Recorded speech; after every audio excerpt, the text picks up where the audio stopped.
പ്രിയ പ്രേക്ഷകർക്ക് സീരിയൽ ന്യൂസിലേക്ക് സ്വാഗതം. കൂടുതൽ സീരിയൽ ന്യൂസുകൾ അതിവേഗം ലഭിക്കുന്നതിന് ഈ ചാനൽ സബ്സ്ക്രൈബ് ചെയ്യുക. ബെൽ ഐക്കൺ മറക്കാതെ ക്ലിക്ക് ചെയ്യുക. വീഡിയോ ഇഷ്ടമായി എങ്കിൽ ലൈക്ക് ചെയ്യാൻ മറക്കരുത്.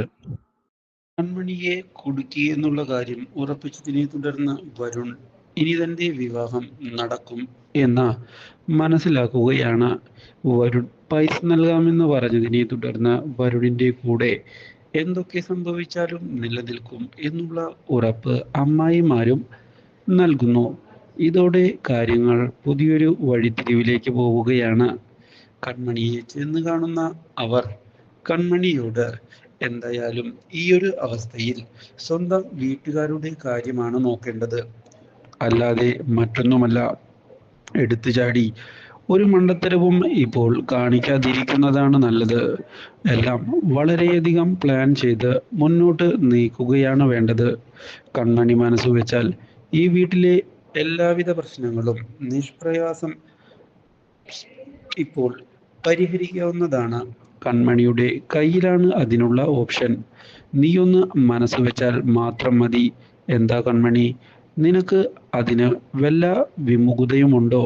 ഇത് കേട്ടതിനെ തുടർന്ന് നിങ്ങളിപ്പോൾ എന്നോടൊന്നും സംസാരിക്കാതിരിക്കുന്നതാണ് നല്ലത്.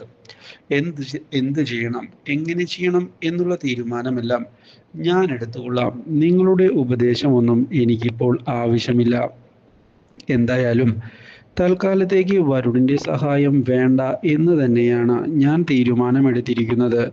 ഇനിയിപ്പോൾ സഹായം സ്വീകരിച്ചാൽ തന്നെ ആ പൈസ ജോലിയെടുത്ത് ഞാൻ വീട്ടുക തന്നെ ചെയ്യും.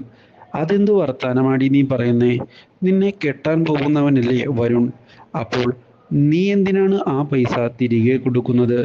അവൻ സന്തോഷത്തോടെ തന്ന പൈസയാണ്. അത് വാങ്ങിച്ച് കാര്യങ്ങൾ മുന്നോട്ടേക്ക് കൊണ്ടുപോകുന്നതിന് പകരം അത് തിരികെ കൊടുത്ത് കടം വീട്ടാൻ പോകുന്നു. നിനക്ക് വട്ടാണ്. ഇത് കേട്ടതിനെ തുടർന്ന് അമ്മായിമാർക്കും അവൻ പൈസ തരാമെന്ന് പറഞ്ഞു കാണുമല്ലേ? അല്ലാതെ നിങ്ങൾ അവനെ അനുകൂലിച്ച് സംസാരിക്കാൻ സാധ്യതയില്ലല്ലോ. എന്ത്, ഞങ്ങൾക്ക് പൈസയോ? നീ എന്തൊക്കെയാണ് പറയുന്നത് എന്ന് പറഞ്ഞുകൊണ്ട് അമ്മായിമാർ ഒന്ന് പതറിപ്പോവുകയാണ്. ഇതോടെ കാര്യങ്ങൾ എങ്ങോട്ടാണ് പോകുന്നത് എന്നുള്ള കാര്യം മനസ്സിലാക്കാൻ സാധിച്ചിരിക്കുകയാണ് ഇപ്പോൾ അവർക്ക്. മാത്രവുമല്ല, ഇതോടെ അമ്മായിമാരുടെ ഉപദേശം മൈൻഡാക്കാതെ കൺമണി അവിടെ നിന്ന് പോവുകയും ഇനിയും എന്നെ ശല്യം ചെയ്യാൻ വന്നാൽ വിവരം അറിയുമെന്ന് ഭീഷണിപ്പെടുത്തുകയും ചെയ്യുന്നു. ഇത് കേട്ടതിനെ തുടർന്ന് ആകെ പകച്ച് പോയിരിക്കുകയാണ് ഇപ്പോൾ എല്ലാവരും.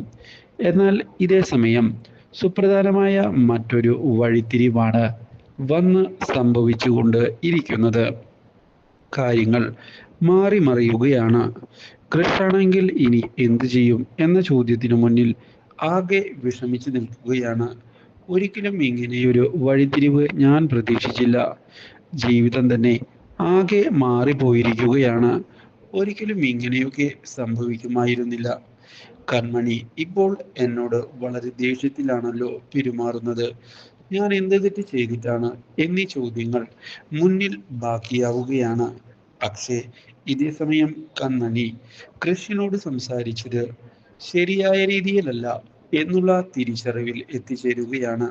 ഒരു ദേഷ്യത്തിനാണ് അങ്ങനെയൊക്കെ പറഞ്ഞത്. ഇതിപ്പോൾ ഇനി എന്തു ചെയ്യും? മാപ്പ് പറഞ്ഞേ മതിയാകൂ.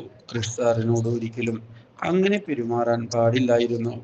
വളരെ മോശമായി പോയി. കാര്യങ്ങൾ എത്രയും പെട്ടെന്ന് സോൾവ് ചെയ്യണം എന്നുള്ള തീരുമാനം എടുത്തുകൊണ്ട് മുന്നിലേക്ക് പോവുകയാണ്. പക്ഷേ ഇതിനിടയിലാണ് കൃഷ് കൺമണി ചെന്ന് പെട്ടിരിക്കുന്ന പ്രശ്നത്തെ പറ്റി അറിയാൻ ഇടയാകുന്നത്. ഇതോടെ തൻ്റെ സുഹൃത്തിനെ ഫോൺ ചെയ്യുന്ന കൃഷ് കൺമണിയെ സഹായിക്കണം എന്നുള്ള കാര്യം അറിയിച്ചിരിക്കുകയാണ്.